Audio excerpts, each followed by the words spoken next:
Out comes the shandy booze. Mm-hmm. Look at the size of the head on that. That's rude, James, as well. You know it is. No, Bigger than a malice, that is. Bigger than a malice head. Bigger than a malice, that is. Look, that's just a little bit of slight refreshment, a refreshment to get me through the next hour. We ready for Frontios? Yeah, let's do it. Jason's just got to watch it. I'll be 100 minutes of space adventure and I see you soon. And no, I'll fast forward through the credits. It'll be 92. 1.5 speed. Be done in an hour. Be done in an hour. Job's a good one.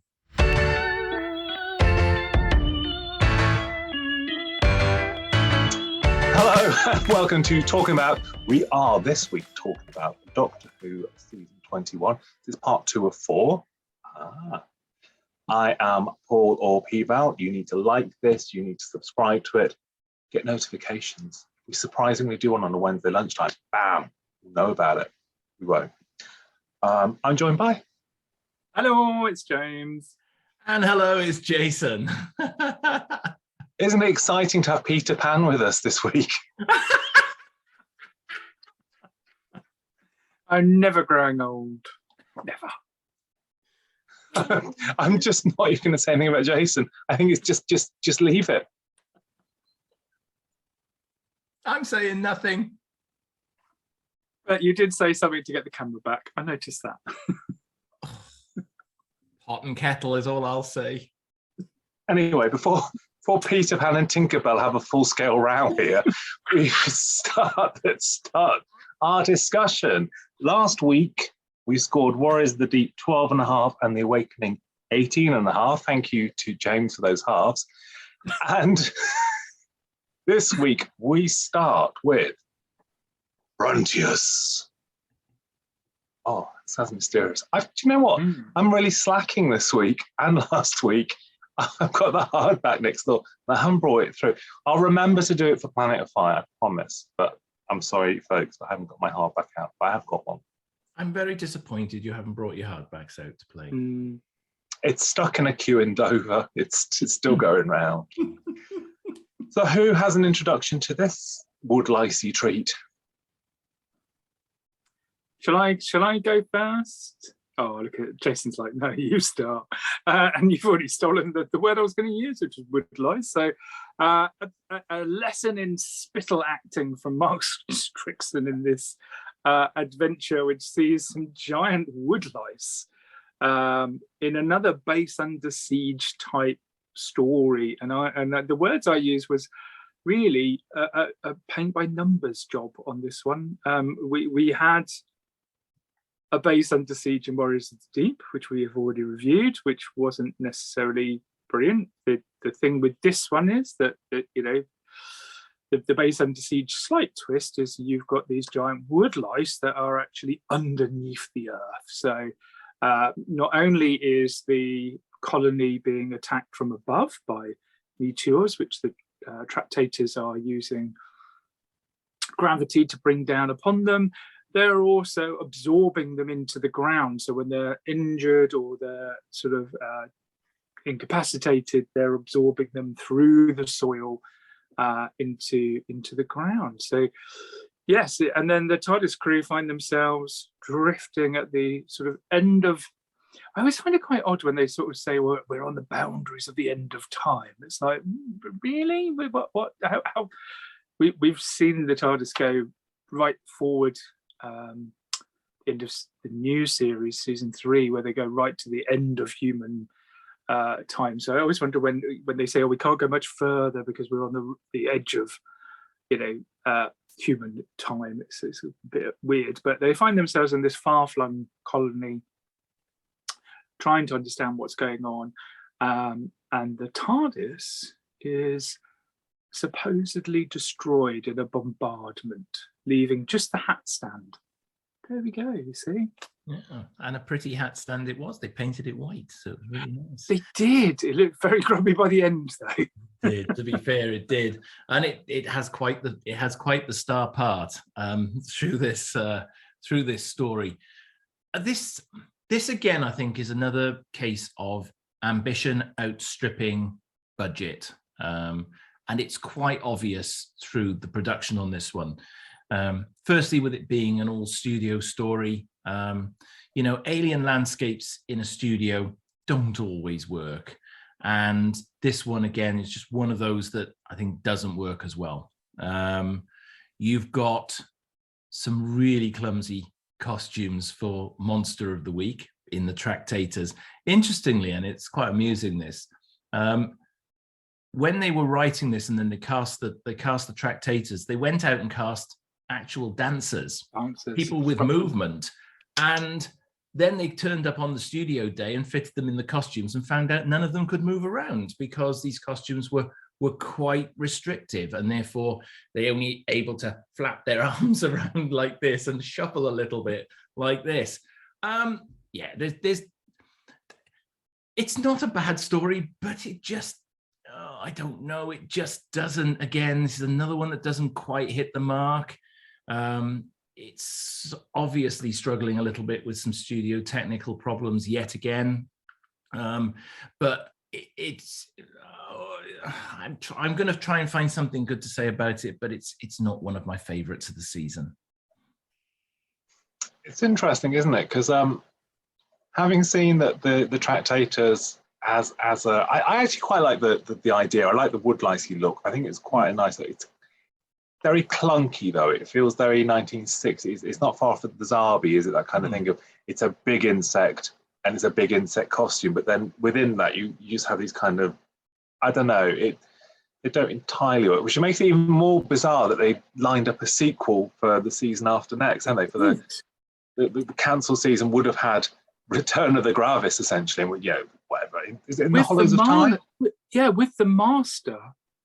He turns up for any of them, doesn't he? He's a what a shoe-in. Combination. The Master and the Woodlice. But it's kind of one of those weird things. They must have thought it worked well at the time. I mean, the cover design for the aforementioned hardback and paperback is great. It looks gorgeous in art. It's just on screen where it looks a little bit almost comical, doesn't it? The Gravis has got a sort of a fixed pout and he's a bit of a, and it's kind of, I don't know. There's this sort of comic thing when him and the Doctor and he's chuntering about with the giant woodlice. It loses its sort of, when they're just in the shadows and they're just moving, they're not talking. I think as soon as you start to get to it, hello, Doctor, and all that sort of kind of stuff, it's like, oh, the woodlice talks. And it's a bit like it's going back to Warriors of the Deep again. The lighting sometimes lets the Monster of the Week down, particularly if they've not been that well designed. And you're quite right about this one. This is one where it they really need to be kept in the shadows a little bit. But there's no, again, it's an odd one because you're not given any reason why they are trying to destroy this. I mean, yes, they want to get the planet and cycle it off and go around and attack other planets with it, but it feels like a really dead-end plan that they seem to have, and they've been hidden away underground for such a long time. There's no real rationale behind them, I don't think. No, I think it sort of comes back to that thing I was saying about The Awakening, where if you sit and, I think more so with any Chris Bidney script, if you sit and try and take it through to its natural end and the logic of what anyone's doing, it absolutely crumbles asunder. I mean, the biggest plot point that slapped me, I thought, in the face, because actually there's some lovely parts for Mark in this, and lots of, and the aforementioned dribble acting and all that. That's incredible stuff. But Turlough goes, oh my God, the Tractators, they destroy worlds. Oh my God, it's the end of everything because the Tractators. Until episode 4 go, Turlough's just remembered that if you separate the Gravis, they all go back to being woodlice. It's like, so he had that full-on meltdown, dribble, it's the end of world, before going, actually, it isn't, because if you do this, it's fine. It was a really sort of like, well, you're just saying, just this is it. They aren't the destroyers of the world. You just got to separate the woodlice. It was a bit of a clunk. I mean, we were talking in another recording about, the history of Turlough, and you don't really know much about him. And then suddenly you're into the last 2 episodes that he's in, really. He's got another one out. He will be going shortly, and then you get this sort of whole race memory comes back about his people, and you learn so much about him and his people in this episode, and I think it's quite nice to see a different side of him. So you get to see this like post-traumatic stress thing come out in this episode. So he spent quite a lot of time sort of going behind the Doctor's back and trying to kill the Doctor, to then sort of becoming, I think, as you said in the last recording, he's kind of just in the background. He's just constantly in the background acting away. And here he kind of steps up and gets into that centre spot where he gets quite a bit of extended time where it sort of focuses on him. And it's probably, for me, one of the standout bits of this story, because the rest of the story is quite sort of, it goes along. You've got a reasonable cast, but it just feels, I don't know, it just feels drab. But also in that scene, though, as P-Bal's just said, it comes from nowhere, and he realizes it's the Tractators, has this sort of, quite rightly so, the regressive memory thing, has a meltdown, spits at the camera. They have to retake the scenes. It's kind of, but it disappears as fast as it appears, and it's not referenced again. So you kind of, I don't know, it just feels like they've had to put something into this to try and lift it or give him a backstory or do something dramatic. There's no real rhyme or reason. And I wouldn't have got perhaps as worked up about the Tractators. It just seems to be no reason behind it for me. And then they go to the court, is it a courthouse or like government building, and talk to that to the lady about it. And you suddenly think, oh, maybe there's more of a political thing going on on the planet. She seems to be some sort of adjudicator, but it's never really explained the whole setup around it, of this colony, how they're surviving.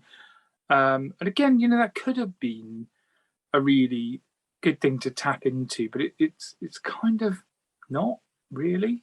The only bit really is when I can't remember his name, where he falls to the ground and the Tractators are sucking him down, and then underground Tegan and the Doctor disrupt it, so they all think he's like super powered because he manages to escape the Earth. But you do have the clunky scene just before that where you've got extras, because when he's cast outside and the extras are a bit like, we're going to get you. It's like it's all a bit, you can't always get a supporting artiste that's going to be terribly realistic in that sort of situation. It probably would have worked better. I mean, it's too late now. It's 40 years on to redo it. It would have worked better in a sort of almost a Planet of Evil thing of just having a colony set of people, like 8 people or something, on a thing that had landed there to investigate something, and had them one by one sort of dragged underground and what's causing this. And all it seems like, it's like you said, there's a notion that there's a colony, but the colony you see is sort of 3 cabins. And then the adjudicator's room suggests that actually there's more to this colony, and it's a bigger place and it's a bigger expanse. And the chuck out parts, like the wilds, is more than just a sort of 6x6 square of sand with 3 extras looking a bit menacing. It neither looks appealing nor engages, I feel. The TARDIS blow up thing, again, it's bid mead magic, isn't it? Of TARDIS has blown us under, and then fiddly-dee-fiddly-da, it's put back together again and it's all fine. It's like, it just doesn't, I've always found Frontios to be absolutely blinking dreary. I've never engaged with it. It's one of those, I'm hard pressed to say it's as terrible as Terminus, but it's not far off. It's just got that kind of miserable studio bound vibe that even when I used to have the video pack where it was The Awakening and Frontios, the 2, I'd watch The Awakening with gay abandon. Frontios to be like, oh no, it's all right, I'll pick it up another day. And it remains one of those Doctor Who stories that I will watch like this should the cause call for it. But as I watch it, I'm thinking, I know why I don't watch this normally. I know exactly why I don't watch this normally, and I know it's just grey and it's flat, and the costumes are grey and they're flat. And as awful as something like Time Lash is for being grey and flat, at least there's the magic of Paul Darrow going, this is grey and flat, but you know, let's go for it. There is Peter Gilmore is giving a little bit of a carry-on performance. I don't think he's giving this the reverence that you would sort of have hoped he would give it. He seems to be giving it his sort of, I think it's his carry-on kind of eke of a slightly arched comedy. I don't think he's doing the full drama here. I found his performance actually in this quite wooden, if I'm honest with you. And that's I know that's quite horrible to say, but you know, when you think of him in Oneiden line terms, you know, he was the lead and carried that series for, you know, a couple of years. But you see him in this and you sort of feel like he's either deliberately trying to be quite sort of, you know, straight acting here. But it comes across a little bit wooden and just doesn't it doesn't add anything to the whole piece, really. I mean, cast-wise, Jeff Rawls great in this. The performance. William Lucas is great. Leslie Dunlop. I mean, you can't not like Leslie Dunlop. But again, nobody's really got very much to sort of go. I suppose the Jeff Rawls thing isn't far off Apprentice Hancock, someone in control going crazy, sort of, it's that, you know what I mean? If it were 1976, he would be Prentice doing that part because that's what he had to do. It just feels like it churns. It really churns along and it doesn't reward you. And it was one of those where I was like, crikey, we're not in half. That's the halfway mark. We've still got another two of these. Because essentially it's just woodlice pulling people underground, and how do you stop them? There isn't much. No, there isn't. Doctor and Tegan get stuck underground for what feels like an eternity, and every time they sort of escape, they get this sort of reddish glow around them, and they're like, "Oh, I'm being pulled back again." And you know, then he loves a cricket ball, and they escape, and then they get caught again, and you know, and these things don't move very well, like you say. So it's kind of like, how do you keep being caught by these things? Because, you know, one swift run and you'd be miles away. But it is, yeah, like you say, I think it just plods. It just plods along from episode to episode, and you kind of just left wondering what is the point? You know, what. When it's like at the end when he tricks the Gravis and gets the TARDIS pulled back together again, and you know, it's such a, I don't know, such a weird sort of ending. It's like, oh, I'm going to drop. And the grass just flopped on the. Just flopped, it's like he's in the Doctor exhibition and no one's propped him up properly. He just flopped on the console, isn't he? And it's like, we'll drop him off somewhere and he'll be all right, you know. And there's no explanation. There's no real explanation as to why the TARDIS is broken up and it's all completely split up and broken up all underground. There's no. Again, you don't see it for 3 episodes. Then you see the wall with the doors. Then you see a couple of other walls and a few columns, and then the console room, which is full of rocks. But there is absolutely no explanation why that TARDIS went underneath, broke up, and went underground. That couldn't have been the pull of the Tractators, surely. It's block transfer computation, I think. Oh, no. You see, you just don't understand the realism of the science, do you? I really didn't know. In the hardback, I don't know, is it supposed to be the HADs that kick in and it tries to escape and then... Oh, the HADs would move it away somewhere, wouldn't it? It wouldn't turn it into half cave. I don't know. It is a really weird... a really weird one. The same as the whole thing about the machine that's digging the tunnels. Another machine thing. Now that is weird. It is creepy as folk when you see the corpse, sort of half alive person in it. Yeah. And the shot of that changes between cliffhanger and episode, doesn't it? That's quite grim. It's sort of something horrible about that. Again, it doesn't make a lot of sense, but it's a grim image and it's a valid thing. The thing that I sort of was struck by with Frontios is actually Peter's giving an almost Hartnell-esque performance. He doesn't play it like he plays it in any other story he's in, and he's got his half moon specs back and all that stuff, but he's very much playing it as eccentric old person, which is, I could be wrong here, but it's just how I took it. He doesn't do that anywhere else. It's like it's been written that way, and he's going for it, and it's a sort of different take on him. It is probably the one and only time. Yes, you're right. It's the one and only time I think he plays it in that way. So it must have been dictated by script. Because he's with Tegan for a lot of those sequences, and it is like the Doctor and Susan almost. We're investigating, and he's like, get back kind of thing. But yeah, you're right. At the very beginning, where he puts on the specs, and he's like, "Oh, I see you've got this, and I see you've got that. Bring that over here." And he throws himself into it. And then goes, "Oh, don't tell the Time Lords, don't tell the Time Lords that I was here," sort of thing. And it's a bit, and that's mentioned quite a lot through this story. It is mentioned an awful lot without any real rhyme, reason, or reward. I don't think. No, it's like, oh, don't tell them, and it's like, but why? That's no different than any other story where he lands on a planet and does something to try and save the people. But then you get in later stories where he claims the Time Lords, but by that point you're sort of with Colin Baker, aren't you, where he claims the Time Lords have manipulated him to solve things.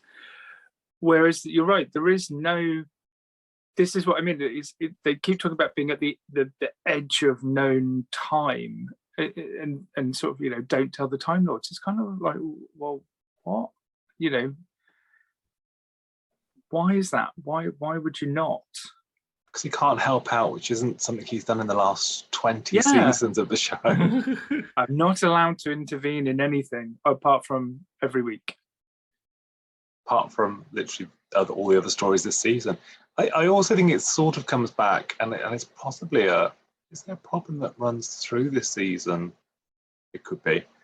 You have a slight Warriors of the Deep thing of not really caring about any of the colonists. Yeah. There isn't anyone where you're like, that's a believable father-daughter relationship. That's someone who's in love with someone. That's someone who's a leader with flaws. There isn't anything where you're like, I can see the humanity. I can see the character. Please don't kill them off. It's kind of like, you can all get in the tractator drill machine if you want to. I'm not bothered. It's a shame because it shouldn't be. But there's a lack of anyone coming forward as an interesting character. And that's different to saying the performance is bad. I think there are some great performances. I think character, there is not a lot to work with in it. Yeah, I'd agree with you. And I think you're right. I think this is indicative of this particular era. Some of this has to come down to the ideas behind the stories, the script editor. You're not giving perhaps stories enough time to breathe, although they're at standard length of 4 episodes, but you're not got long enough to think about the characters. You're right, there's good performances, but you just don't get that connection in quite a few stories this season and last season, actually, where you care enough about the characters, I think. There's a scene where Leslie Dunlop's talking about, she says, is her father or grandfather told her the story of the Earth being hungry or something, and that's probably the closest you get to some kind of notion of character or backstory that you can, but it's distinctly lacking. But then I suppose if you look at, let's get the stick out. If you look at Logopolis, Castrovalva, I don't think there's an awful lot in those where you go, actually, that's a realistic. Aunt Vanessa aside, I don't think there's anything there that you go, isn't it a shame that they.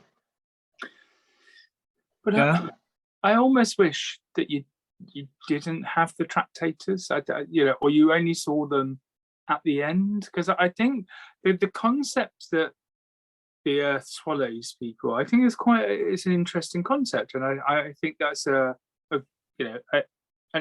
good one to run with. If we're looking at horror sort of tribes, that's a really good one. People just end up being sucked into the Earth and we don't know why.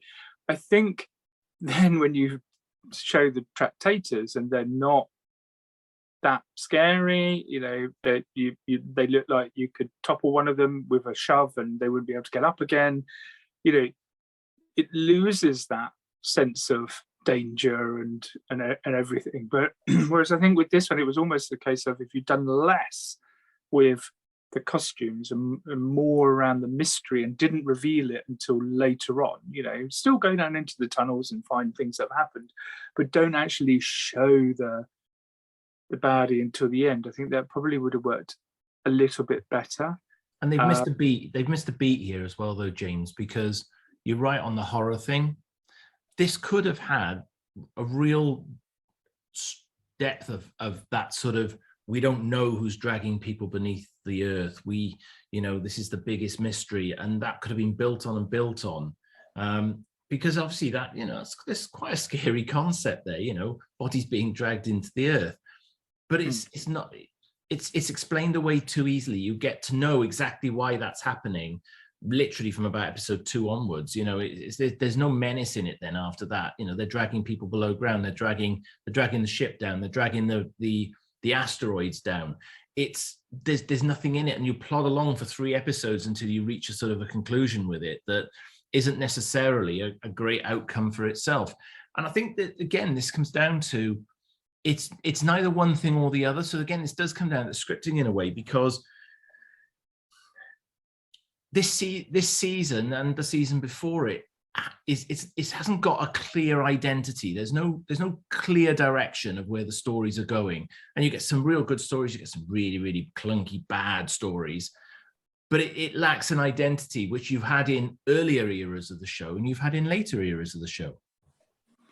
Yeah, I think the season, and I know we've bashed season 20 quite a lot, but season 20 was a flop because they wanted to throw all this stuff at it, for the sort of like 20th anniversary, but none of it hung together correctly because it was really poorly written and the stories didn't work. And what I feel you continue with in season 20, having just done the 5 Doctors, which maybe, we've reviewed that and we all love that, but that was maybe pure circumstance around the one show and all the things that happened and all came in at the last minute.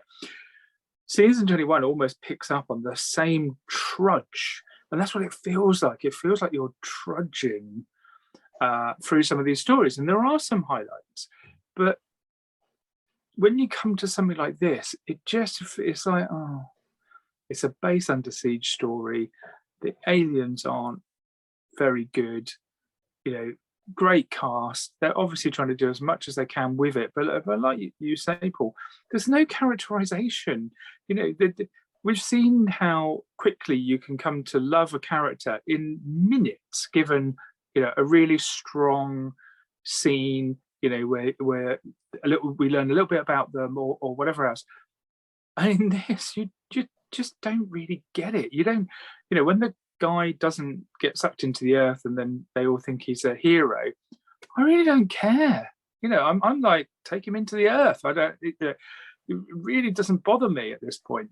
And it's not like there's a bittersweet thing with the Tractators or, some sort of twist that makes you feel sorry for them, or, that anything else that you could have added into this to make it slightly more interesting and more than just 2D, which is what it feels like. It feels like it's very two-dimensional. These are the baddies, but they're not the baddies, but this is what they're trying to do. This is, we've separated one from everything else and they're all fine now. On very small sets as well. I mean, it does feel very much like you go down that little staircase to the Tractators, then back up the staircase to the. It doesn't feel like it's and it's not even that it feels like it's an enclosed colony or something. It just feels like a very cheap set of sets, really. Even like when they have to move from place to place, it all feels like they have to take smaller steps just to hide the fact that they're not walking very far. Or and there's that really poorly done matte shot of like a very long corridor that probably is quite long, but it's shot front on, and you just see 2 little characters walking over the thing. It looks really badly composed and it just doesn't work. So Does Peter Pan have any exciting facts for us from Neverland? So there was Barry Dobbins, who was the original designer for this. He died before production, so that was a sort of last minute change. Peter Arn took over. Oh no, sorry, no. Peter Arn then died as well. So there was 2 deaths before. So Peter Arn was originally due to play Mr. Range, and he got shot and killed just before the rehearsal started, and they never found out who did that. So there was. He wasn't shot. No. Was he not? No. He was murdered. Yeah, it was quite a sad story. Quite a sad story. But yeah, Jason's not going to share it. He's just going to tell you that. No, sorry. Basically, he got home from having gone for the costume fitting, and was essentially bludgeoned to death in a very senseless murder, and a sad loss. To have that happen, I think. Yeah. So it was quite grim behind the scenes. It's lighten the mood for everyone, I'm sure. Yeah. Give us some fun facts, James. So originally this was called The Wanderers. Is it because people wondered why it was being made? Yeah. The security guard helmets were from Blake 7. So just a bit of additional prop usage. Yeah, I noticed those as I was coming through it, and I thought, where have I seen those 2 before? And then, of course, I've twigged it was Blake 7. Many scenes were cut because it was overrunning. So, I mean, sure what delights they managed to cut out, a bit of corridor running or something, but they cut quite a few scenes. In the commentaries, Peter Davison and Mark Strickson said they really liked the story. I don't think that we're in agreement with them. The tractator machine that you were talking about originally was supposed to be more organic in content, so it was supposed to be more about a fusion of organics and machinery. But it's quite grisly as it was, but they cut back on that because they said it was too scary to be broadcast. So yeah.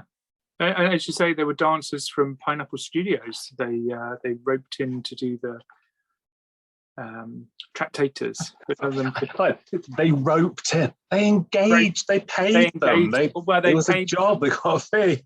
Roped in. They got a fee. Absolutely. Oi, come here. I've got something to show you. All of a sudden, they're dressed as tractators. That's why they can't move. They're all tied up inside. They're just wobbling side to side. We're back to your monster things here now, James. We're back to your monster things. Next you'll be telling us the quarks are in it. Quark crotch. Anyway, do we have scores for Doctor Who and the Frontios? Yes. Well, do you want to hand them over, or is it just going to stay on the pad? Well, yes, I will. He's not going to say it. He's just going to go, yeah. Yeah, that's exactly what I'm going to do. No, I'll tell you what I'm going to do. I'm going to put you through a little bit of a quick summary of where I think this is. So, as I think we've talked about, again, this is a bit of a stuttery start to the season. Awakenings are a nice little easygoing 2-part, and then you're into this, which is 4 episodes, not a particularly well set up story, set on a planet that isn't actually terribly realistic in a studio. You've got Monster of the Week that again just feels they're trying too hard, but they've not got the budget, and perhaps they should have reined the writers in. And again, I have to come back to, I think the script editor, Eric, I just think he was hiring people to come and write, I'll bring Chris back because I need a science fiction story, or I'll bring this writer in because, I just need this kind of story. Eric, I think, didn't quite have in my mind, a grasp on where this series needed to be. And I think it struggled in the previous season. It's struggling again as we get into this season. Mark Strickson gets a nice bit to do in this, and that's good to see. And it's nice to have a little bit of backstory for him. Peter is playing it very odd and very eccentric, and that feels odd as well, in all fairness. So it isn't really a story that sits well. And I think P-Bal's already said it wouldn't be one he'd go back to, and I'm not necessarily going back to this one in a hurry. The purposes of the talking about meant that I had to watch this one. And unfortunately, whilst not quite as bad as Warriors of the Deep, I'll be going for a 3. What sort of 3 is that? It's a very flimsy 3. Oh, flimsy. That's one of Jason's arguments. Got a new one, a flimsy 3. Okay, from Jason's flimsy 3, what's Peter Pan going to give us? Yeah, this is, it's a, as I say, it is a trudge to get through it, and you kind of get halfway and you think, I wish this was the 2-parter of the season, because I don't know. I mean, yes, it's nice that Mark gets something more to do. Yes, you've got good cast, but the story itself just doesn't really come together, and it just looks so drab. It just, the whole aesthetic of the thing, and I know it's supposed to be a frontier at the edge of space, and this is real hard life sort of thing, but it just feels drab from beginning to end, and the sooner the TARDIS pulls back together and they get out there, the better. So yeah, I am not a massive fan of this one, and I gave it a 4.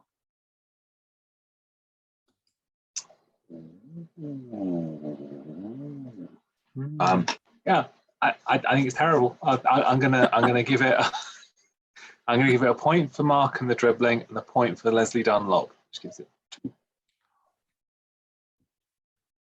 Boom. Ooh. We have a new bottom of the list, I feel. I think that the Gravis is pulling as we speak. That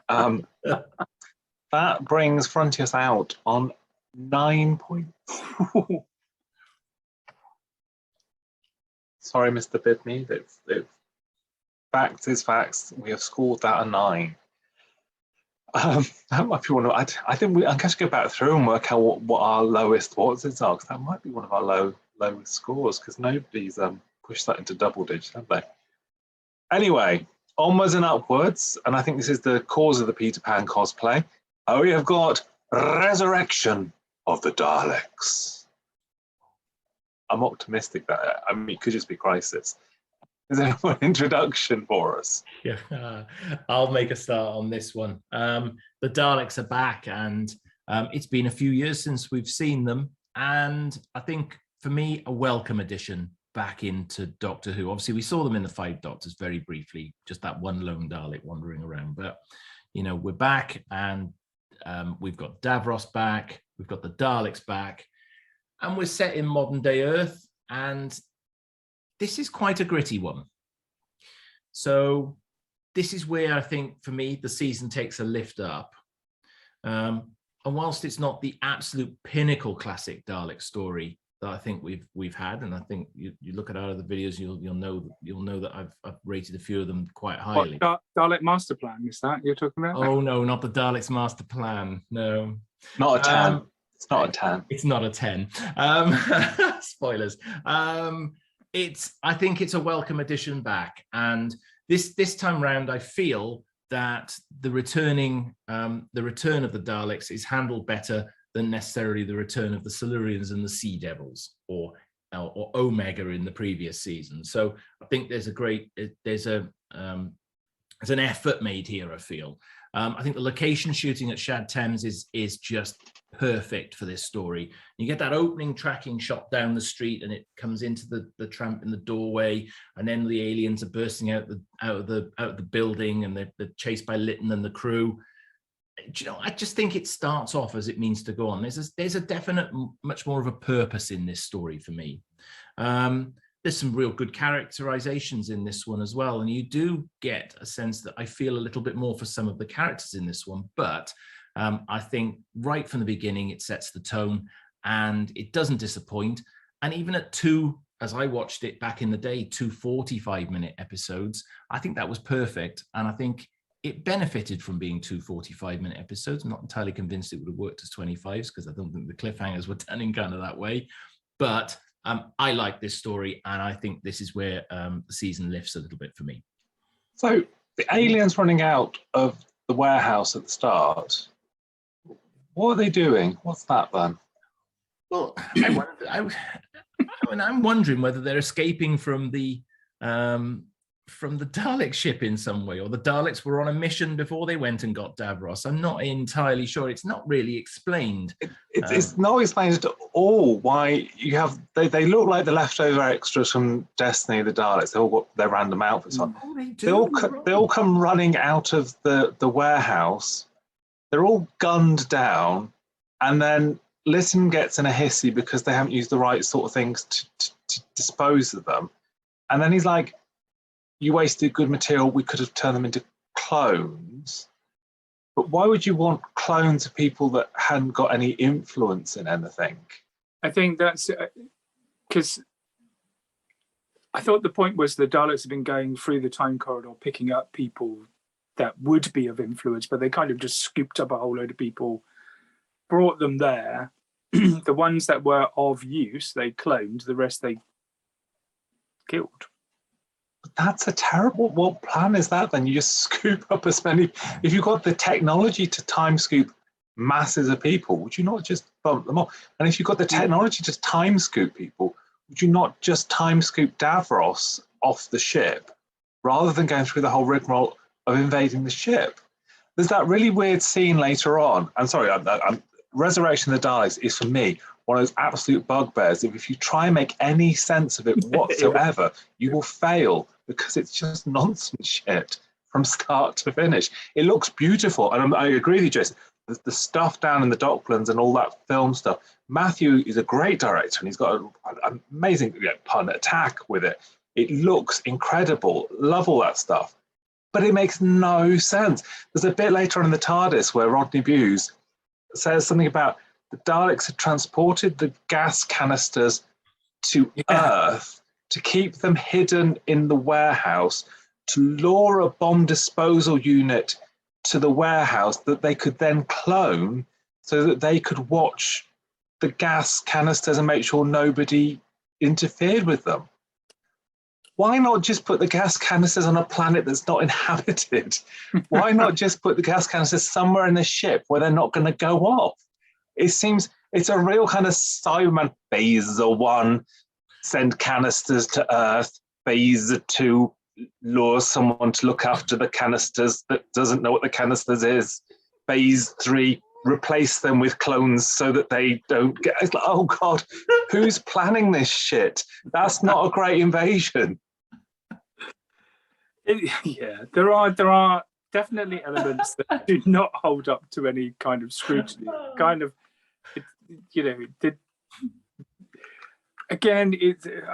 always found the Movella gas canisters buried in the warehouse to be the weird. It's like, they actually got some soil and bothered to hide them. The Dalek with a little trowel attachment on the end of his sucker arm. I must cover up. I mean, yeah, there's plenty in here that doesn't necessarily stand up to scrutiny, but it is. I like this story for its darkness. There are some real sort of moments of horror in this. I mean, just mindless killing. Where the bit where the sequence where Tegan escapes from the warehouse and shouts at the metal detectorist guy for help, and they just kill him. She causes that, though, doesn't she? Because they lean over, point the gun at her, and she looks at him, and then they shoot him instead. And then they shoot him. Yeah, there is an incredible. There is apparently 76 people that die in this episode. I think someone did the total in there. There's like Earthshock, Resurrection of the Daleks, and below that's Reservoir Dogs and stuff like that. There's quite a high body count to this story, and it is pretty grim. You know, some of the deaths in this story are quite horrific, and then you get that moment where Turlough sort of goes on the Dalek ship and comes across, you know, the sort of pile of bodies. It's a bit like the you know, the what do you call it, the Colin Baker one, where they find the human compost heap, you know, in Terror of the Vervoids. Terror of the Vervoids, thank you. I was trying to remember what it was. And he just comes across all the bodies and the clones as well. And it's kind of like there's almost too much going on. It's like we've got this plot and we've got this plot and we've got this plot. You have, bearing in mind that it's Tegan's last story, she's pretty much stuck in the warehouse. You know, she just sees people come back, and realizes they've been replaced, and then the Daleks pop up. You know, she's not. Turlough's on the Dalek ship. You know, she's just been sort of corralled and taken up there. It's not like she's got a major part in the plot. There's but again, there are scenes I really like. I mean, the scene where Peter's holding the gun to, you know, the Doctor's holding the gun to Davros, having gone through the Tom Baker moment of "Do I have the right?" He's like, right, I'm just going to have to kill him. You know, with complete contrast to Colin Baker when he walks into to see Davros and he goes, "Oh, you know, what you been up to?" kind of thing. He's just so relaxed and sort of like, "Oh, Davros is here." But he resolves at this point that the only way to solve the situation is to kill Davros. But he gets distracted from it and doesn't get to do it. And I think that's an interesting sort of dynamic as well for his Doctor.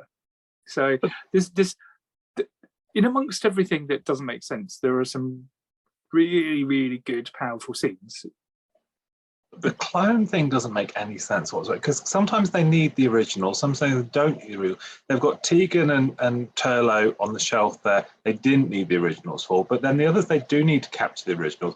And then Rodney Bewes is he, by the end they're like he's got Dalek conditioning.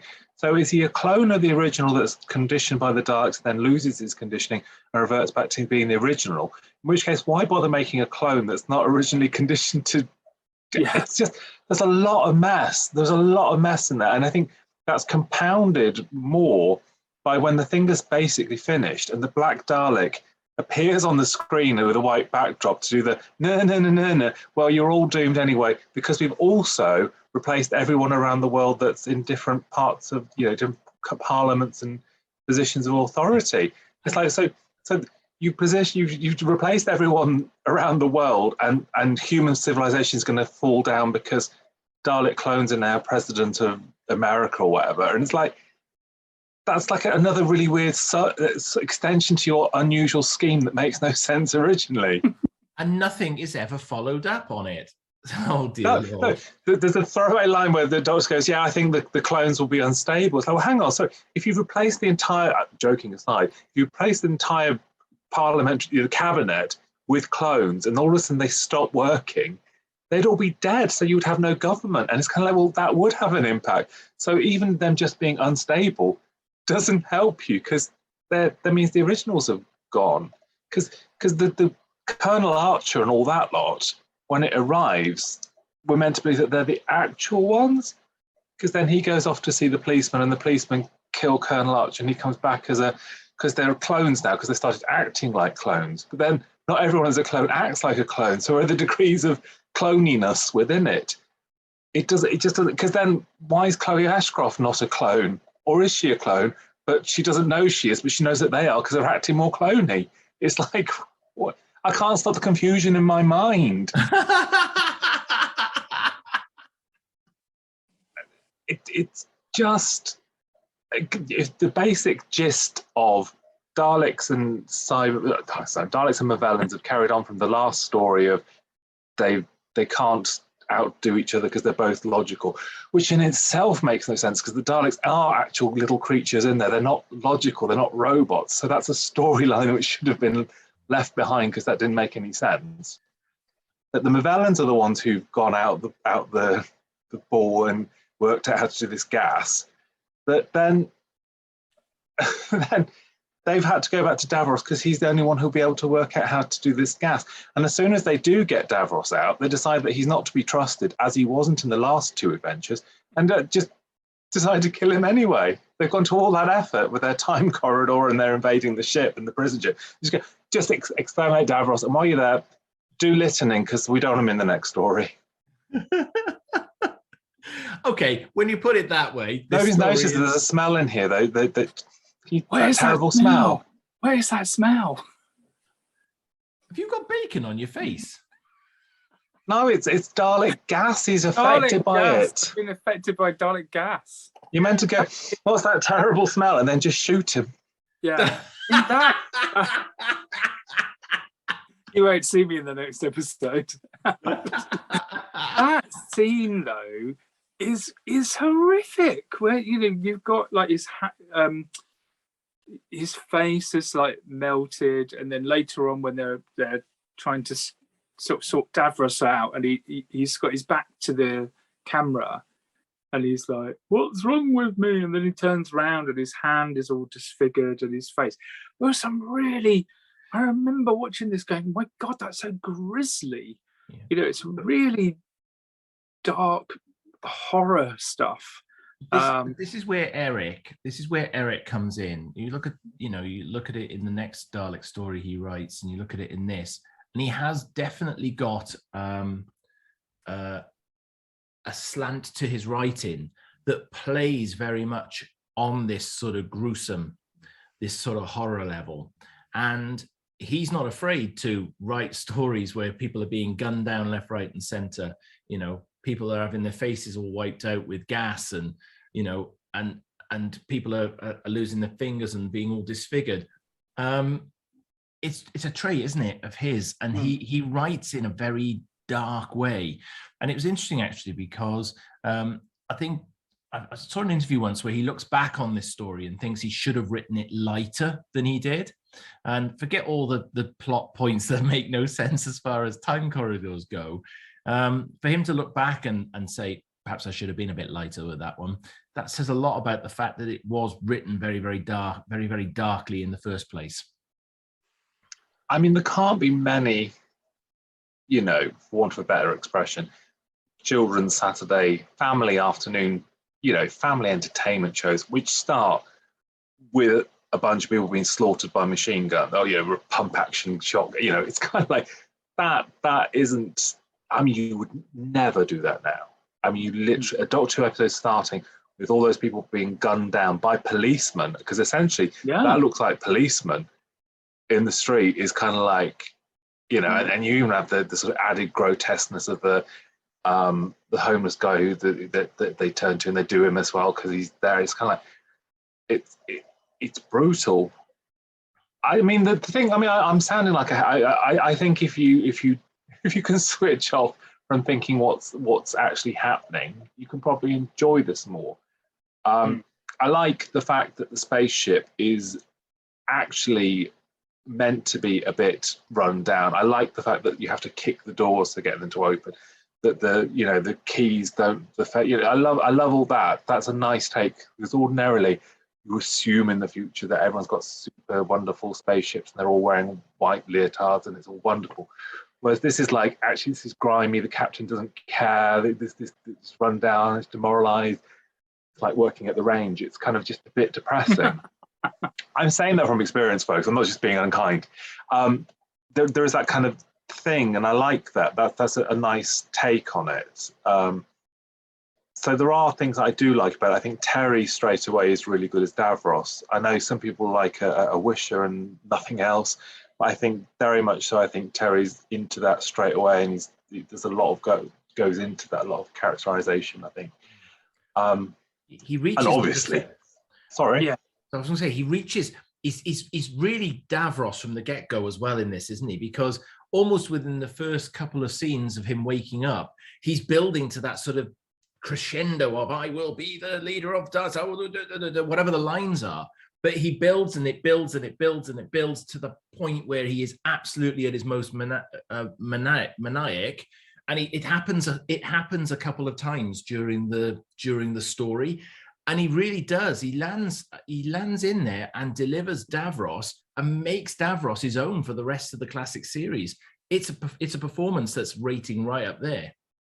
And it's a shame because actually what we're slightly denied, I mean, we have that scene like James said about with Peter and Terry, and it is the one scene. We're denied a lot of Doctor, because they're the best parts in some ways, because Revelation, when Colin sort of encounters him at the end, that's a big thing. And then I suppose Remembrance, just that one thing on the video screen, you're sort of denied. I'm not saying they should be in every scene together, but there's a big power between the Doctor and Davros. That's great. Because obviously the new series has gone full on having hours and hours of monologues walking around and around, which is probably a bit too much, Davros. But I think it is a shame there isn't more Dr. Davros stuff, Terry and whoever was around at that time. I think because that's a very strong part of it. I agree.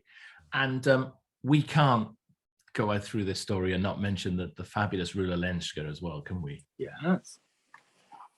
The funny thing is, I've got two. Eric said to me once. He said that when he arrived to watch rehearsal, he said he just was aware of this very tall lady who was very worried about how her hair was going to look in the story. I'd like to think that's true. I'd love to think that's true. But she does a really good, because it's quite a biting performance, isn't it? She's quite sort of she's quite acidic, isn't she? She's yeah, she is, and again, it's another one of those sort of, I suppose, it's a bit like Revelation. It's very Eric.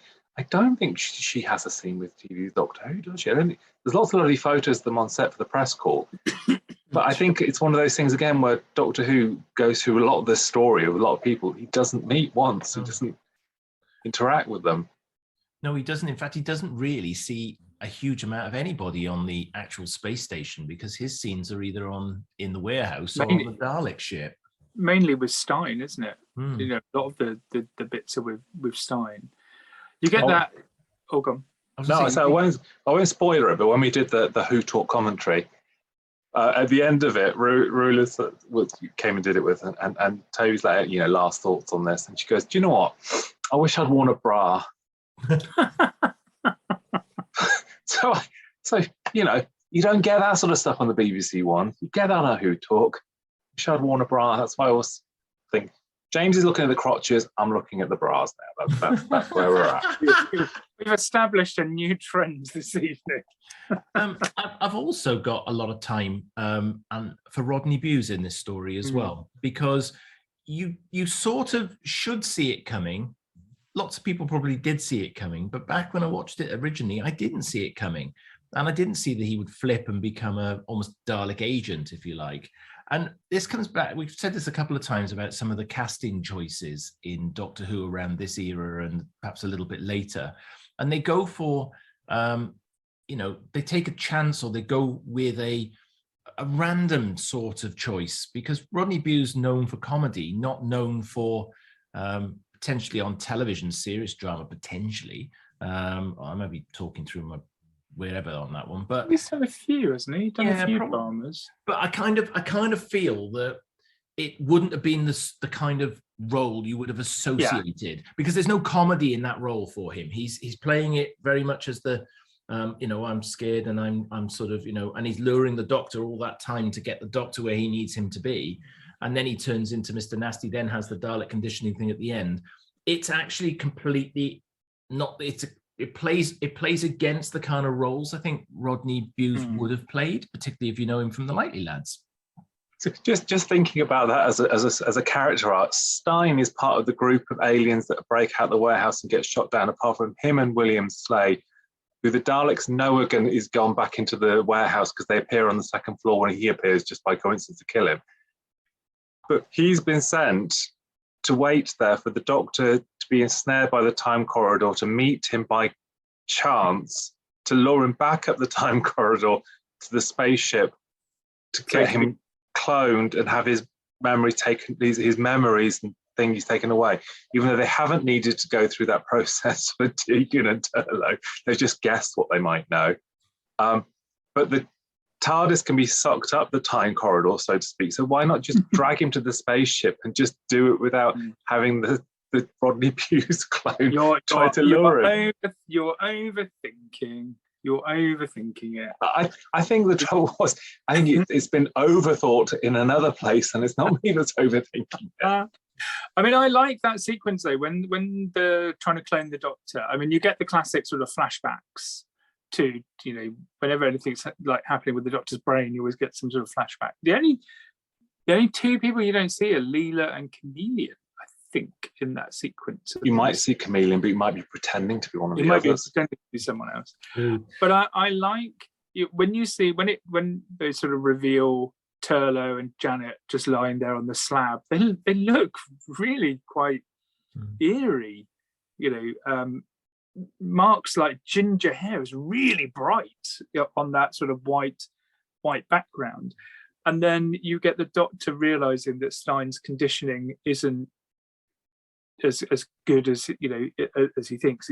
He starts to pick at him and sort of say, "Tell me about your family." And there is a real sort of psychological thing to that. The Doctor sort of manipulates Stein to try and break his own conditioning, and I quite like that scene. Whether or not any of the stuff that happens around it makes any sense, I do quite like that scene. And you end up with a broken Stein, who then in the end, you know, sacrifices himself to blow up the ship. But you're right, the sort of twists around how Stein gets the Doctor into the cloning thing, it seems a bit strange, but I do like the payoff you get, which is when he breaks his conditioning and then he starts to question all the things that he's doing, you know, and he, even at the last minute where he's about to blow up, and he's just like, you know, shall I do it? Shall I not do it? And then he gets shot several times and he's like, right, that's it. You know, I like that element of it. I mean, the fact that you get Lytton survives for another story, as we know, you know, he escapes, but you know, he's quite a dark and, you know, killer character. But I do like the Stein thing. I think in the end it's resolved quite well. I don't. I think Rodney's Stammer's quite an interesting character. But I think that's all right. I think he's all right when he's playing the shy part, because that's not a million miles off being the sort of browbeaten character in the Likely Lads. I think when he has to do the heightened drama and and all that stuff, it gets a bit kind of like, oh, this is a bit stagey now. I don't. Darling, I don't think he's got the range for that. I think he's all right when he's having to do the unders. When he has to go bigger, it goes bigger in a place that it doesn't need to go. I'm not sure about Rodney there. The hilarious thing about the Doctor Who flashback is that he remembers them all as clips, apart from Katerina, because she's a still because they haven't got any available archive material. He's got very solid memories of Katerina. I can just see her now. She didn't move much. She just floated in space. But it makes, again, it's just one of those gratuitous flashback sequences that we seem to have when the Doctor's strapped to a table. Not unlike the scene in Day of the Daleks, and then the Earth shock bit where they're seeing him on the monitor, and then they see his previous incarnations. It just feels like, oh, we'll slap some old companions and the old Doctor shots in here because it's kind of something nice for the fans. Because the conditioning thing in itself takes hours to set up.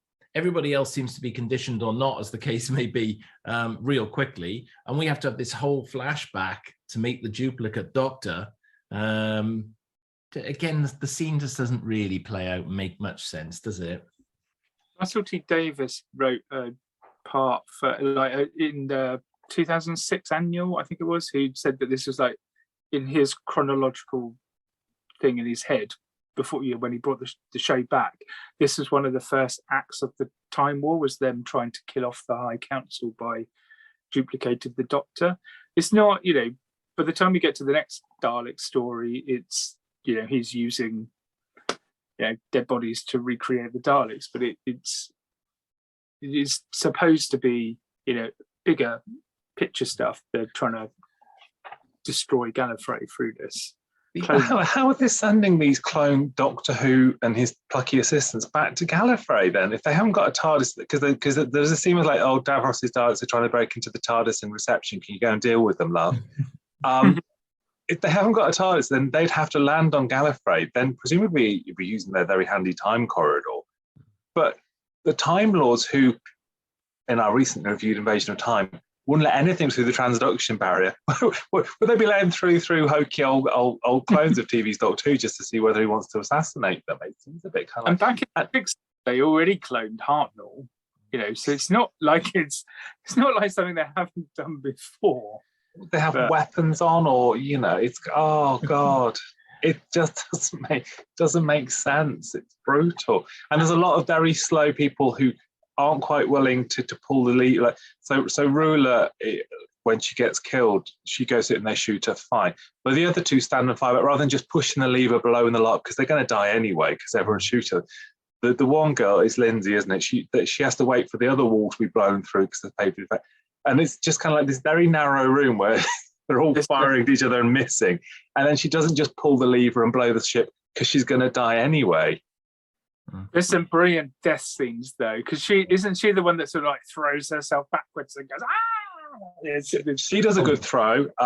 Sneg up to takes the set with her when the wall goes when she hits the back. And there's definitely some wobbly stuff in the warehouse that's not particularly brilliant either. But that's actually awfully. I know this. I'm trying to think. Del Henney and McGoffin, they had a bet on to see who could do the most outrageous death. Yeah. So if you notice as it goes sort of down the line, they get bigger because they're all basically taking the piss and they're all trying to outdo each other. And if you look at it when you know that's the situation, you're like, oh, that's why all of a sudden everyone's gone to and slow falls to the floor. Del Henney, amazing actor, and sort of wasted in this because it's a bit of a thankless part for him, really. Yeah. I think the other thing I think with this, and talking about this now makes me think about this. The Daleks and time travel is a very inconsistent piece throughout the whole history of the classic series, because some groups of Daleks don't know how to time travel. Some groups of Daleks do know how to time travel. If you had a time corridor and you could do anything you wanted with this time corridor, surely you would go right the way back to wherever it was they were, and you would change and alter the course of Dalek future history, the Dalek future, to make the Daleks always win. Giving the Daleks time travel, it seems very ill-fitting. Isn't there a line? Is it a McCoy line where it's like, oh, even the Daleks wouldn't alter the course of time, if it's happened, it's happened. I agree what you say. I mean, there is that notion of, I don't know whether the TARDIS is in for repair this week and they've had to make do with a time corridor. But there is a sort of thing of they've either got it or they haven't got it, depending on whether we need it or, Then you get the time controller, don't you, in Remembrance, which is just basically one of those plasma globes. I love those plasma. Do you know, even now as an adult, I want a plasma globe. You just want to just sort of I have fixed the time controller. The amount of shops, when you go to those mystical shops and they've got those for sale, and the time controller has been disabled. It's like, that's very Day of the Daleks. That is actually as well. She's like that, isn't she? She is, yeah. She doesn't go round; she goes across. Yeah, I do like Maurice Colbert. I think he's a great actor, and I think, but again, the part of Lytton's a sort of, I know they've had spin-off things since or whatever, but it's that weird thing that we get, as I think we discussed when we did Attack of the Cybermen, like, oh, I don't ever misjudged anyone as badly as I mean. He brutally killed a whole load of people. Absolute brutal murderer. It's like at the end, it's like, oh, everyone here is dead now, and so are you, and he just shoots the guy. It's kind of like, I don't know if you've misjudged him. I think actually when he gets crushed up and killed in Attack of the Cybermen, it's kind of, it's just as that's for all the murder is induced previously. And we should mention Janet's departure at this point. There we go, mentioned it. There must have been a real worry when they landed in Lanzarote that she just landed in a plane as well. like, oh no, she's back. She's on the holiday island. She's like, I know, I lost my job. Let's go again, Doctor. It's like, oh no. Yeah, because there's only when I was reading about it, and because she left at the end of the season, but then was in the first episode of the next season. You think, oh, she left for a while and then came back. She didn't. She just left at the end of one episode and rejoined in the very next episode. So you've had this continuous run of Tegan all through the Peter Davison era. Well, I think there's a hint, isn't there, in Arc of Infinity that they've had a bit of peace and quiet and they're quite happy. I think they've done a few big Finish stories and they've settled down a bit. Sorry.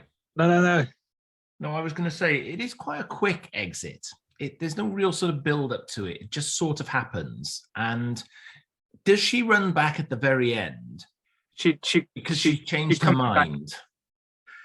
I don't know whether she changed her mind. He's gone quickly in case she has. He doesn't linger in that way. He doesn't hang around. He's just like quick before she changes her mind. She runs back in, doesn't she? And she says "brave heart," I think it is at the end, and then that's it. But I've always thought, I wondered if she changed her mind, and that was part of what the scripting was about. Even though she was obviously leaving, but it was like, oh no, actually no, that was the wrong thing. I'm going to go with him now, and then he's gone. It's kind of like she sees it materialize. My sort of strange thing is when she gets quite moral about a lot of good people have died today, Doctor. I'm thinking, what do you mean the old fisherman that you didn't meet, that you saw get shot? Do you mean Chloe Ashcroft? I don't. Chloe Ashcroft's death, though, you have to mention that when she went around. What's that about? But it does seem like all of a sudden it's like, well, actually, we've had stories before, like Earthshock, where Professor Kyle has been killed. There's been stories before where people maybe that Tegan has interacted with more. As she's been laid down Nexus and Dalek cylinders with a plaster stuck on her head for 4 episodes, it's kind of like, I don't know whether she's seen enough or sort of atrocity, or even the sort of belief that the Doctor's caused it, because at the end he goes, oh, it seems I must amend my ways, as if he's done it, but he hasn't really been party to any of it. He's just sort of gone through. He hasn't caused any of it. He's just been because he says that this is the reason why I left Gallifrey. It stopped being fun. I mean, obviously not all the deaths, but it stopped being fun. And she's made it through Frontios, and she says now it's stopped being fun. To be honest, after the last few stories, I don't blame her for suddenly going, do you know what, I'm off. She probably didn't. It's still being fun. She'd have gone after Terminus crawling through the air conditioning unit. She must have been gutted when the scripts for the next week came through. We're in Lanzarote. Oh. She got to go to Lambeth, didn't she? Yeah. She got a bit of Amsterdam in as well. She was doing all right. She did. It's I suppose it's difficult, isn't it? Because it's one of the as we have much discussed. It's difficult when you've got characters go, and obviously the decision is made that Turlough has to go, and they can't all go as one clump because they don't want that. So you've got to have something where she's obviously within the narrative. It'd be difficult to set up a. I couldn't imagine Uncle Eric within the narrative of Resurrection setting up a marriage situation where she meets someone and falls in love. It would be a very dark marriage. Maybe the Dalek mutant on the top floor. Still scuttling around. It could. Could be. Still be there. Yeah, absolutely right. Again with the Dalek. Sorry, when the Dalek mutant attacks Mike McGarvin and then he wanders off, and it's like, what's happened there then? What's happened to him? I don't understand. It doesn't, it's like it as the mutant, but it hasn't control because the mutant's been shot. So, and then if he's then replaced by a clone, then his dead body's on the spaceship. But then why did he start jaggering off like a broken Robo Man? I don't get it. Anyway. Don't look too closely at times. Tegan's departure, I think I get it. It's quite, I suppose it's a stance and you've got to say, oh, actually, we have slaughtered most of the guest cast. It's quite dark. Yeah. But it does seem a bit I don't know if it's the moral standpoint of actually, this happens quite often, and I don't know. I think it's not dissimilar to Victoria's outro as an idea. Mm-hmm. I would say Victoria's, it's built into the story a lot more throughout, and you get the sense that actually this is it, she is going to go. And it's quite sad, it's quite emotional. There's a lovely sort of breath of air where they pause for the sad scene on the the terrace with Jamie and Victoria, all that stuff. This, it seems like she literally just gets in the story and goes, God, it's really sad, all these people are dead, I don't like this anymore, I'll see you later, and runs off. So it doesn't feel like there's that pause for air where you stop, or even during it where you could have had scenes with Chloe Ashcroft saying, so what do you, she goes, oh, we travel in time, it's tiring me now, it's so sad, she could have confided in there and has some scenes where she sort of said, I'm a bit tired of this now, this lifestyle's too much for me, and that would have made more sense because she could have confided in her, been sad that she died, and then but it comes back to, again, I think what we've said a couple of times in these last couple of recordings is sometimes the personalization or the characterization isn't being given the room to breathe and come through in some of the stories. And this, I think, again, is a prime example of, you've packed the episode full of all sorts of things and you're going to write your character out at the end, and you just literally come out of the big sort of climax, oh, and I'm leaving, and that's it. And you're right, there's no step down, there's no pause, there's no stop, there's no think about it, there's no build up to it. It happens, and it happens really quickly. And in a way, that's a waste, because narratively, I think more could have been made of it. But it's about giving characters the time to breathe in a story. And I don't think in a number of stories this season so far, characterization has been top of the tree. No. And even Eric said there was too many plots in this story. There was just too much going on to fit into that 4-story arc. You could easily cut out the cloning, or you could take parts of this story out, and I think it would then allow it to breathe a bit more, and you can focus on the deviousness of Davros as he's slowly taking over, the technicians, the guards, the Daleks. He's starting to build his own army from within. That's a great, that's a great thing. It shows Davros at his most sort of maniacal, like you say. He builds up from nowhere. He's so self-assured. He's just gonna, start his Dalek Empire again. But then you get so many different convoluted things that I think, unfortunately, Janet's departure kind of gets forgotten about until she says, I've had enough, everyone's dead. And to be fair, everybody is dead. There's loads of people dead all over the place. So, you can understand when she says it's not been fun anymore. So to kind of get that. But I think there could have been more done to that build-up. Like you say, some sort of feeder scene earlier on where she was like, well, I'm back in, because they're back in current day, aren't they? They're back in present day. So she's not that far away from her life, but nothing really is mentioned about that. She doesn't go, oh, great, we're back in my time. It's not, even that's not mentioned. So we don't have a feeder for later on where she just goes, I'm tired of this, and I just don't want to see any more death. I'm staying. I suppose in some ways it also slightly comes back to that thing of, I guess it's something that the new series was very aware of, was the notion of the companion being a real person from everyday life, and that taking them out had an effect. You have that great thing, don't you, where Rose comes back and they all think that Mickey's killed her, and there's the missing posters and all that sort of. There's a sort of human impact. You get Jackie's realization that she hasn't been abducted, or that sort of thing, which is sort of not the case in the classic series, because it never really sort of goes into that zone. When we see Tegan's Aunt Vanessa, but she's presumably got a mum and dad somewhere in some context or something. So, but you don't know, you only know she's got an Aunt Vanessa because that's the only family plot point you are given. So when she comes back to real life, oh, you obviously get cousin, don't you? Cousin in Amsterdam. The cousin in Amsterdam, yeah. But you don't. There isn't a sort of feeling that when she's back in the present day that she's like, oh, I'm back. I miss mum and dad, or I miss my dog Sydney or something. And there isn't that pull on it. Whereas, again, just to bring it back to the Victoria thing, you very much know with Victoria that she's an orphan because you know that her mum has died, and their dad has been killed by the Daleks, and she hasn't got anything to go back to, and that she's choosing to start a new life with a family and all that. So there's a bit more weight, I suppose, on that, rather than just I'm back to CNA and Duran, and it'll all be lovely. The stories back in the 60s and 70s allowed for that breathability in the characters. So, you look at Joe's departure at the end of The Green Death, you look at, Victoria's departure at the end of Fury from the Deep.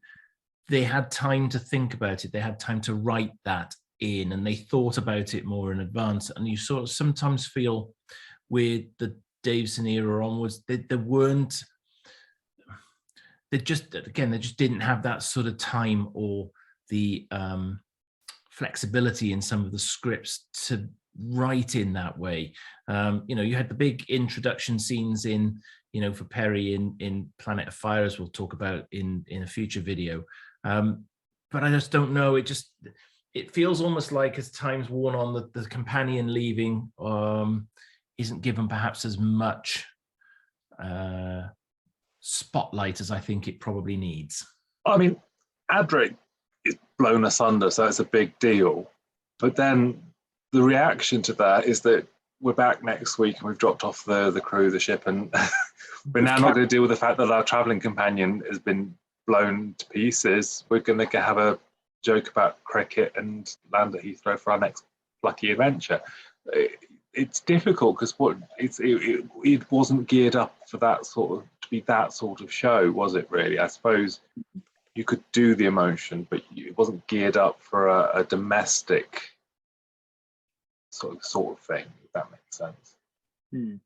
I don't think it's a terrible accent. I mean, there are far worse. I mean, Jackie Lane could have written you a letter on that one, but I mean, it's just I think it doesn't quite. I think it wants to believe it's packing more of a punch emotionally than it does. And yes, and it isn't. And it's almost like it's not an afterthought. That's the wrong way to describe it. It feels just like a PS. It's like a PS at the end of the episode. I haven't mentioned. I do really think Jim Finley gives a great performance to this. I like his character in this. He does a great job. Because again, he's sort of paired up with Turlough for most of it. Turlough's given his sort of subplot, and I do always think that when we watch these and we go back and there's multiple companions, I do always think that it literally comes back to it does work better one Doctor, one companion. I always am reminded of the John Nathan Turner interview where he goes, it took me a long time to get there, but it is one Doctor, one companion. And I think I'm not taking anything away from Doctor Who, Jamie, Zoe, or something like that, but I think there's just something stronger about just having two of them. I think the other thing I thought, isn't the cliffhanger different for the 2-part one and the other alternative part 2? So yeah. So you get Ron Abuse says I'm a Dalek agent, and then you get Exterminate in the one but not in the other. Yeah, it moves around a little bit. It's a bit confusing. I mean, I'll be honest. I watched the 2-episode version of this. You didn't watch both? No, I didn't actually. No, I watched the 2-episode version. So I'm going to go a little bit from memory on it, but it does move around a little bit. I think James has probably got quite the fact on this one. James has got bacon on his face. I know James got bacon on his face, and it's making me very hungry. Don't eat James's face. Oh no, I'm not eating James's face. I am hopefully going to have some food shortly. Go on then, Peter Pan. What facts have you got on Resurrection of the Daleks? We've covered almost all of them. There's a couple of little sort of bits. JNT was not a fan of the troopers' helmets that look like Dalek.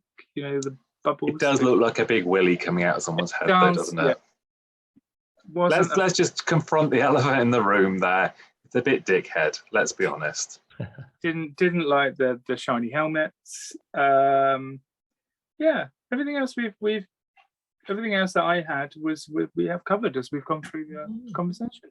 Dalek troopers are impervious to the human mutilating gas, though, aren't they? They are. They are indeed. And it disperses in the air so that Doctor Who and his assistants aren't affected by it as well. Yeah. It's only when it concentrated. Yeah. But it didn't affect anyway. Don't overthink. But it's not like don't overthink, it's just don't think. Literally, the story is just don't think. Because again, Davros would have been like one of their top priorities, knowing that there's meant to be these big sort of space wars and the Daleks and the humans. Davros being their prisoner, he'd be like a top priority prisoner. They wouldn't throw him on an old cargo ship. It's kind of like, oh, I don't know if I believe that. Anyway, it's one of Jason's favourites. So let's see what his summation is. Well, indeed, and thank you for throwing across to me there. I mean, look, you're quite right, and you've pointed out that don't look too closely at some of the plot points in this, but as a return for the Daleks after a 5-year absence, actually, this isn't a bad story, and it's not absolute, as I said, not an absolute classic of all time, but there is a lot to soak in this one, and I actually am a little bit of a fan of the way that Eric writes some of this darker Doctor Who, and I was when we get into season 22, which I know we've already done the recordings for, but you see that coming out very much in Attack and Revelation at the end of that season. So this is almost like a forebear of what's going to come. I think it's a fantastic guest cast in this. The story's worth one extra point just on the fact that it's got the lovely ruler in it, who I adore. The crew, the TARDIS crew are good in this. It's the last story for Tegan. I think there's some really, really beautiful filming down in London, some good location filming. Actually some decent Dalek destruction in this as well. And it's actually the first time where all the Daleks are getting blown up and you see the insides of them properly, rather than them just getting blown up and you don't really see what's inside them. So lots of positives about this. It's not perfect, but I really like this one, and I'm going to go for a very, very solid 8. Jason Clifford, we see the inside of a Dalek in the 5 Doctors. 5 Doctors. Oh, yeah. Blink and you miss it. Blink and you miss it. There's blown up Daleks all over. Blink and you miss it. Do you mean the lingering shot where it goes to the wriggling creature, then slowly pans down it, and then cuts to a wider shot where you can see the arm stopping? Is that when you blink and miss it? Blink and you miss it. I'm talking about this story, and I love the. You just said it was Daleks. The first time that you get to see the inside Daleks, and you see them in their little casing. Jason Clifford. Many Dalek blow-ups in this one. Can I just say, anyway, it's an 8. It's an 8. It's an 8. Checking me. It's an 8. Is Liz Truss on a back pedal here? Is he? It's an 8. I was honestly bracing myself for him to do that. He liked the script. I could feel my hands clenching for it because he's like, it makes no sense whatsoever, but I love it. It's a good story. It's worth an 8. Oh, dear. Compared to what we've watched so far this season, this is a good story. Oh yeah, I must. I as much as I don't, Mickey, I do agree with a lot of what you just said, apart from the Dalek inner bits. But I do agree with the other bits that you said about this story. I do like Dalek stories, as you know. In this one, it's just the darkness. So normally I like Dalek stories where the Daleks are being really manipulative and secretive and sort of planning and plotting. There is a bit of that, in the fact that I still, just to go to P-Bal's point, don't know why they don't just take him off the ship. Just take him, just take him and run, and blow the ship up. I know he keeps sort of saying he needs to be near his cryogenic chamber, but rubbish. They seem to they seem to, I don't know where he's gone. They seem to pander to him. And then at the end, he's just so disposable anyway. He's like, well, we don't trust him anymore. Get rid of him. But I like the real horror aspects, the mutilations, you know, with the gas and things like that. There's a real sort of horror vibe to this. And whilst you may not get the payoff for Tegan, you can kind of see on the run of stories that we've had where we've had several sort of stories where a lot of people have died, particularly in Warriors, but you know, other stories people have died as well. And it's been pretty grim up until this point. So you kind of, by the time we get to the next holiday, it's like, pack your bags, we're going on holiday because we need to, because it's been dark and a bit dreary. I did score this 8.5. It's all about the halves for this season. It is so far. Interesting. A half up or a half down? He's been, well, he's half up on you for this and the Awakening, so. Yeah. But then he was 3.5 up on Warriors of the Deep. So I don't think if this was maths that you'd have to draw the line through the scores sort of slightly wonkily and say you discount certain figures because not everything's going to fit the pattern. And let's not mention the 10 from the Dalek Master Plan ever again. Can I just say, and thank you to the lovely person who approached me at London Film and Comic Con just to tell me that my 10 for Dalek Master Plan was being generous. I say big, thank you, sir. Big up to them, because I agree. And so do I. And if I'd been at London Film and Comic Con, I would have agreed with them. But I'm glad I wasn't at London Film and Comic Con. Because you'd have ended up getting the Dalek mutation disease that went round. Or COVID, whichever it was, one of the two. Yeah. Anyway, it's interesting because, you know, I either like things that are incredibly violent or I don't like things that are incredibly violent. And I don't know if there's a hard and fast rule on it. I find a lot of the violence in this just a bit pointlessly distasteful. I mean, I love Revelation. Revelation is horrible. I mean, there's some really brutal violence in that. I feel it's within the schematic of what's being done. This feels like it's just brutal, and I don't dig it. And I think the problem is, for me, and I used to love Resurrection. I won it on video. That was the first time I owned a copy. I won it on video from the Kidderminster Shuttle. So I liked it as a wee me, because it's Daleks and it's bam, bam, bam. It's like cowboys or whatever. It's kind of bam, bam, bam. Now, as surly old P-Bal, I'm like, this just makes no bloody sense. And once you see it, it's one of those things you can't unsee. And I'm sat there thinking, I don't understand what anybody is trying to do here, other than they want to take Davros away, and they've all decided it's time to just blow up the ship because there's nothing else they can do.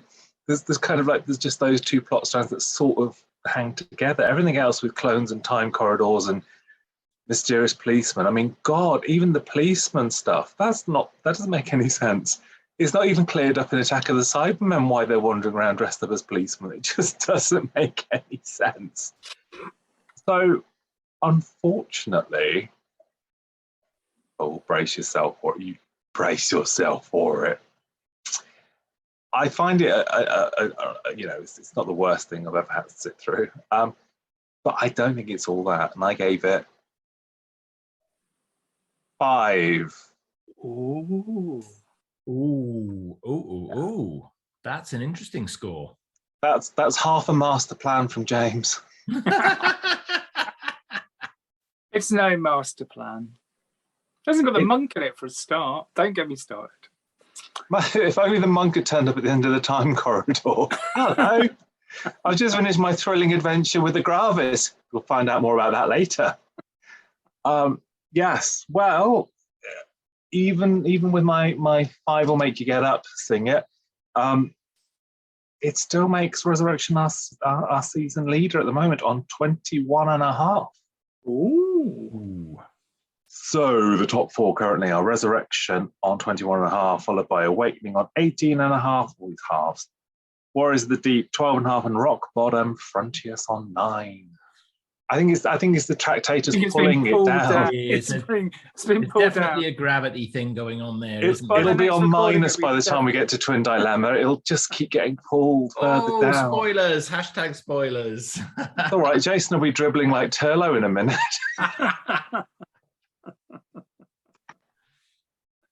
Anyway, we've got 3 more stories to go. Ooh, is there a season winner amongst them?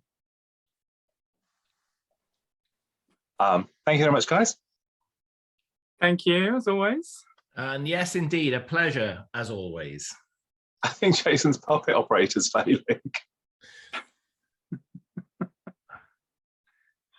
Jason's off for a bacon sandwich.